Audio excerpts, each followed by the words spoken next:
Hello guys, good evening to all of you. Once again, welcome back on my YouTube channel Learn with Concept by Archana Vishwakarma. Now it's me signing in. Hope you all are good. Now welcome back on my YouTube channel. ठीक है, और आपको पता है as you know that कि हमारा जो course force का सीरीज चल रहा था लैंग्वेज अक्रॉस द करिकुलम, उसमें हम 2 स्किल्स कंप्लीट कर चुके हैं.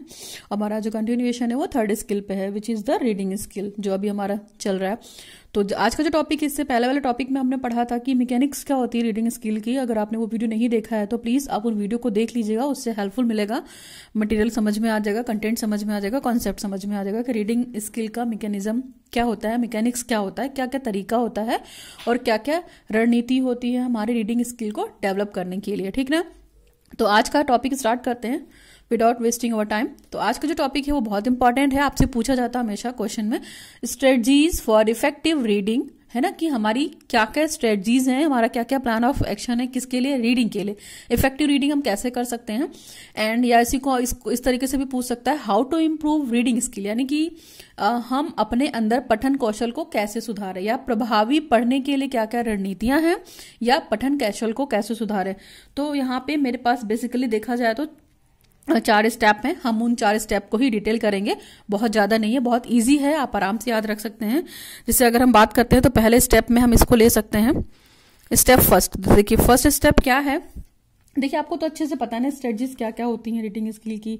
बहुत सारे रीडर्स होते हैं जो बहुत डिफिकल्टी फील करते हैं चीज़ों को, बहुत पढ़ने में कॉम्प्लिकेशन फील करते हैं जब भी वो रीडिंग करते हैं. लेकिन कुछ पर्सन ऐसे होते हैं जो क्या करते हैं, बहुत अच्छी से स्पीकिंग करते हैं. तो उनका देखिए सराउंडिंग एनवायरनमेंट डिपेंड करता है, उनकी मदर टंग डिपेंड करती है, प्लस उनके आसपास का एनवायरनमेंट कैसा है और उन्होंने अपने वातावरण से किस तरह की लैंग्वेज को एक्वायर कर रखा. हो सकता है उनके सोशल एनवायरनमेंट में इंग्लिश बोलने वाले ज़्यादा अच्छे हों, इसलिए वो क्या उनकी स्पीकिंग या रीडिंग बहुत अच्छी है क्योंकि उनको ऐसा एनवायरनमेंट मिला.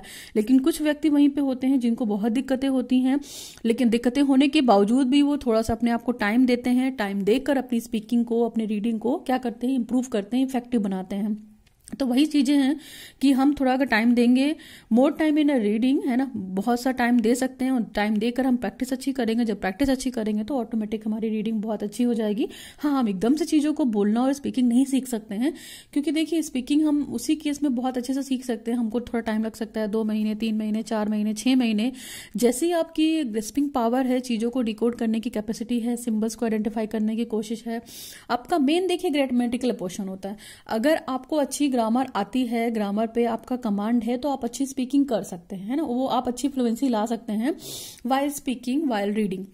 लेकिन उसके लिए क्या आपका ग्रामर पे कमांड होना चाहिए, कॉम्प्रिहेंशन पे कमांड होना चाहिए, आपकी वोकैबुलरी स्ट्रांग होनी चाहिए, आपकी फ्लुएंसी अच्छी होनी चाहिए, आपकी फ्लेक्सिबिलिटी और जो भी ग्रामर पोर्शन आप पढ़ रहे हैं वो बिल्कुल क्या होना चाहिए, स्ट्रांग होना चाहिए. इससे क्या होता है ना, जो हमारी रीडिंग स्किल होती है उसमें पढ़ते समय बहुत कम से कम प्रॉब्लम होगी. हमारे रीडिंग स्किल का पर्पस क्या होता है कि हम त्रुटियां या गलतियां बहुत कम से कम करें, है ना. हमें क्या गलती करने की इजाजत नहीं है. तो बच्चों को हम क्या कराते हैं, प्रोनाउंसिएशन के माध्यम से उनको सही चीज़ें बताते हैं ना, कि तुम कैसे पढ़ोगे, आप कैसे पढ़ोगे, आपको क्लास में कैसे पढ़ना चाहिए, सारी चीज़ें बच्चों को हम बताते हैं ना. डिकोड करना बताते हैं बच्चों को, जिससे क्या होता है, डिकोडिंग से मतलब है कि चीज़ों को क्या करना है. हम छोटे छोटे, डिकोडिंग का मतलब सिंपल से क्या हुआ कि हम क्या करते हैं, अपने शब्दों को छोटे छोटे टुकड़ों में जानते हैं, फिर बच्चों को बताने लगते हैं कि इस चीज़ को डिकोड करोगे तो ये वर्ड आया, इस शब्द का ये मतलब है. तो चीज़ों को डिकोड करके पढ़ाने की कोशिश करते हैं. ओवरऑल देखा जाए तो बहुत सारी स्ट्रेटजीज हो सकती हैं हमारी रीडिंग को इफेक्टिव बनाने के लिए. ये डिपेंड करता है कि हम अपने अंदर से कमियों को निकालें और प्रॉपर वे में नॉलेज को गेन करें, रीडिंग को प्रॉपर वे में अच्छे से करें. तो यहाँ पे बहुत सारे स्ट्रेटजीज नहीं है, यहाँ पे केवल 4 स्टेप हैं. और अगर आपने इन 4 स्टेप्स को बेटर कर लिया तो आपकी स्पीकिंग अच्छी हो जाएगी, आपकी रीडिंग अच्छी हो जाएगी, आप अच्छे से रीड कर सकते हो अगर आपने ध्यान दिया. अगर आपको अपनी रीडिंग स्किल इंप्रूव करनी है तो ये 4 स्टेप आप आराम से फॉलोअप कर सकते हो. देखिए पहला स्टेप में मैंने यहाँ पे लिखा हुआ है कि डिसाइडिंग व्हाट टू रीड, यानी कि क्या पढ़ना है. सबसे पहले देखिए आपको ये डिसाइड करना पड़ेगा कि आपको पढ़ना क्या है. आप सारे क्षेत्रों में तो नहीं पढ़ सकते ना, आप सारे फील्ड में तो नहीं पढ़ सकते, या आप ये सोच रहे हैं कि नहीं हम तो सब कुछ एक साथ पढ़ सकते हैं, तो नहीं. सबसे पहले आपको क्या करना है, स्टेप 1 में सबसे पहले डिसाइड करना है कि आप किस फील्ड में पढ़ना चाह रहे हो. जैसे आपका कोई सिलेक्टेड एरिया है, आपका कोई इंटरेस्टिंग एरिया है, कि क्या है, आप किस तरीके की चीज़ों को पढ़ना चाह रहे हो. कोई मान लीजिए आपका जिसमें इंटरेस्ट है, इंटरेस्ट इन द सेंस की कोई स्टोरी बुक हो सकती है, कोई पोयम हो सकता है, कोई लिटरेसी वर्क हो सकता है। मतलब हर व्यक्ति का क्या अपना अपना इंटरेस्ट अलग अलग होता है ना, तो उसी हिसाब से हमारे अंदर पढ़ने की हैबिट भी डेवलप हो जाती है, उसी का विकास हमको करना है। ठीक। और अगर दूसरे पे भी बात करी जाए तो सबसे पहले हमें तो डिसाइड करना होता है कि हम किस तरीके की स्टडी मटेरियल को पढ़ना चाह रहे हैं, हमने क्या डिसाइड किया है, हमको क्या पढ़ना है, किस क्षेत्र में पढ़ना है, किस एरिया में पढ़ना है, और क्या बेसिकली तो क्या पढ़ना है। पोएम पढ़नी है, पोएट्री पढ़नी है, मतलब स्टोरी बुक रीडिंग करनी है, नॉवेल रीडिंग करनी है, पोएट्री, प्रोज, पोएम, कौन सी चीजें, लिटरेचर पढ़नी है, क्या पढ़नी है, ये हमको सबसे पहले डिसाइड करना है। उसके बाद चीजें जब डिसाइड हो जाएंगी तो हमें जो मटेरियल हम पढ़ रहे हैं या जो भी कोर्स बुक हम पढ़ रहे हैं हम इसको भी सेलेक्ट कर सकते हैं। कोई मान लीजिए रीडिंग अपनी बेटर करना चाह रहा है तो क्या करेगा, वो कोर्स बुक को प्रॉपर से पढ़ेगा, जो हमारी टेक्स्ट बुक है उनको अच्छे से पढ़ेगा, रेफरेंस बुक है उनको भी पढ़ सकता है, इसकी भी जरूरत पड़ सकती है आपको, है ना। तो हमें सबसे पहले क्या करना है, डिसाइड ही करना है। और बच्चों को तो हम बेसिकली उनकी जो रीडिंग स्किल होती है उसको डेवलपमेंट कराने के लिए हम क्या करते हैं, बच्चों को स्टडी हैबिट प्रोवाइड कराते हैं। बच्चों को क्लास में क्या कराते हैं, इंटरेस्टिंग जो बच्चे होते हैं उनको कार्टून बुक देती है ना, तो कार्टून बुक में बच्चे देखकर क्या अच्छे से रीड करते हैं ना, क्योंकि कार्टून बना होता है रीडिंग के साथ, टेक्स्ट के साथ कार्टून बना होता है, तो बच्चे चीजों को पढ़ते हैं, फिर वो कार्टून वाली बुक देखकर बहुत खुश भी होते हैं, तो उनका इंटरेस्ट भी जगता है रीडिंग के लिए।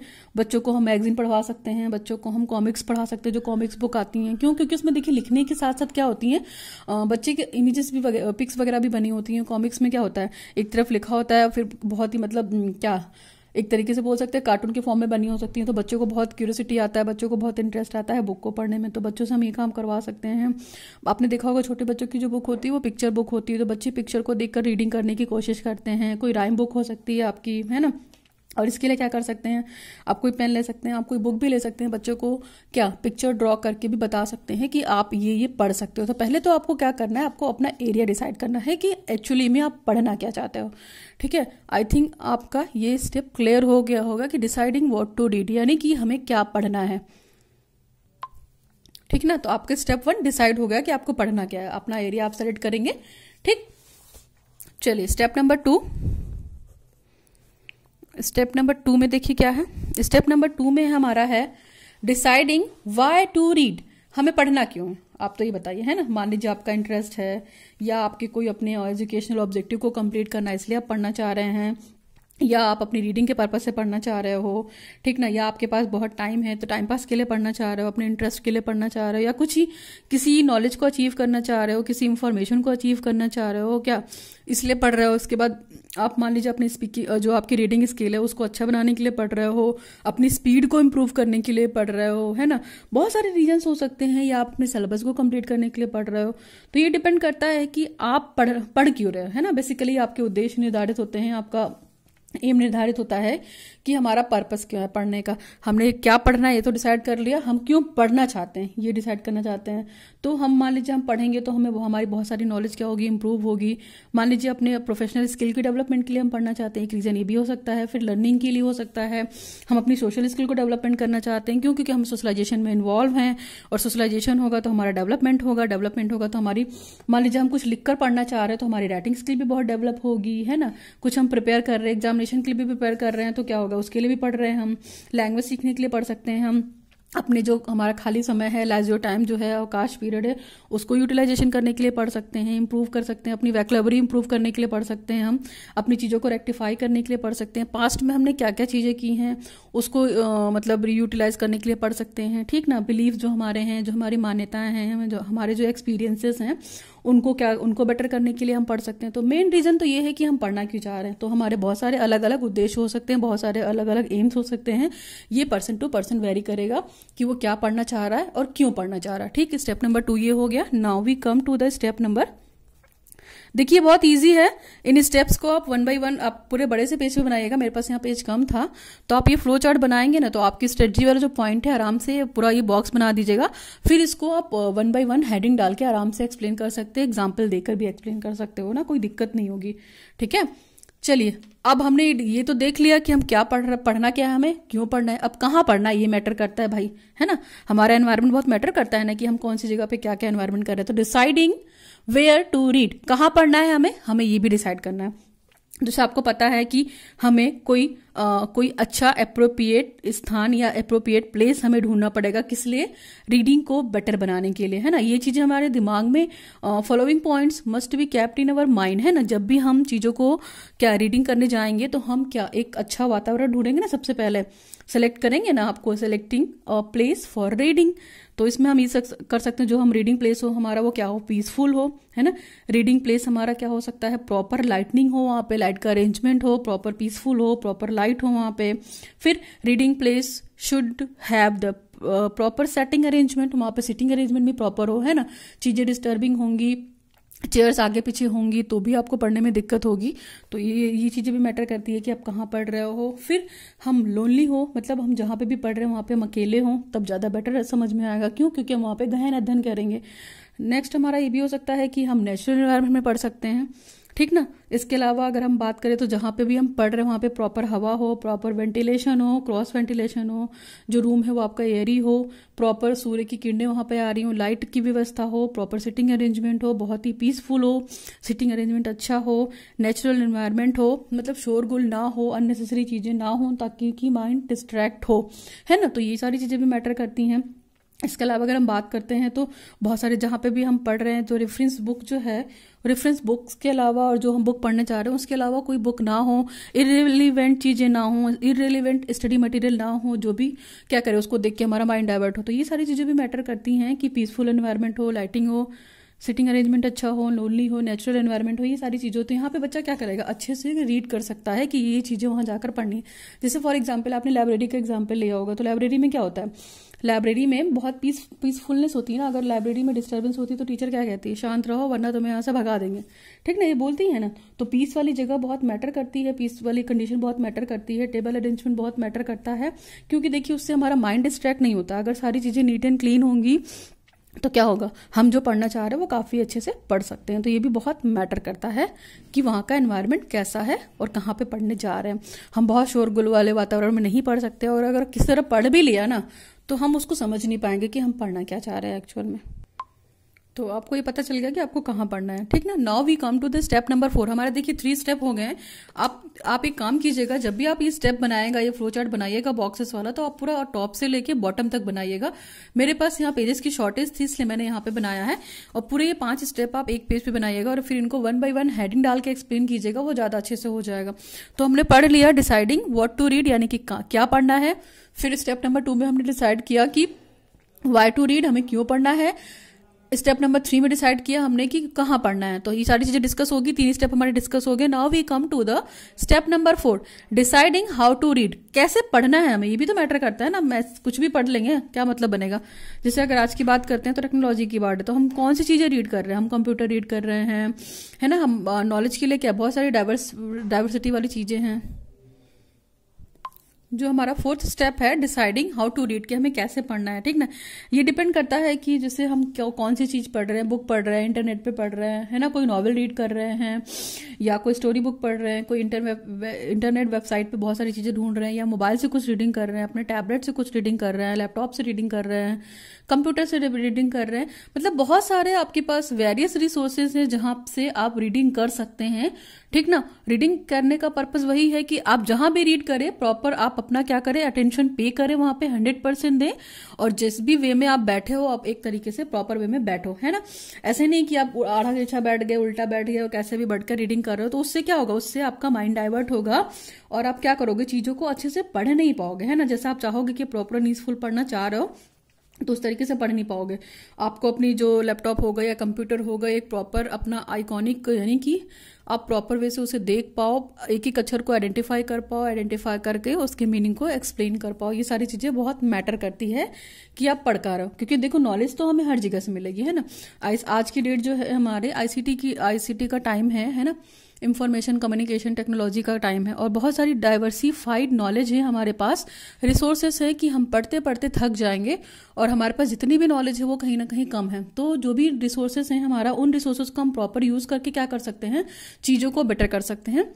और कैसे पढ़ना है ये सारी चीज़ें भी कर सकते हैं। कैसे पढ़ना है इन द सेंस कि हम बात करेंगे अगर जो आपका नेट है या आपकी बुक है तो उनके बीच का जो डिस्टेंस है वो क्या 1 फीट की, कम से कम 1 फीट की डिस्टेंस पे हो। बुक आप या जो भी लैपटॉप यूज़ कर रहे, टैबलेट यूज़ कर रहे हो, प्रॉपर उसको अच्छे से होल्ड किया हुआ हो, उसमें वॉइस अच्छी हो, सारी चीज़ें बेटर हो, लाइट अच्छी हो आपकी, है ना, आपकी स्पीड प्रॉपर वे में हो, जो भी आप रीड कर रहे हो एक तरीके से देखा जाए तो आपके फेशियल एक्सप्रेशन, जेस्चर, पोस्चर, ये सारी चीज़ें भी मैटर करती है कि आपको कैसे पढ़ना है ना।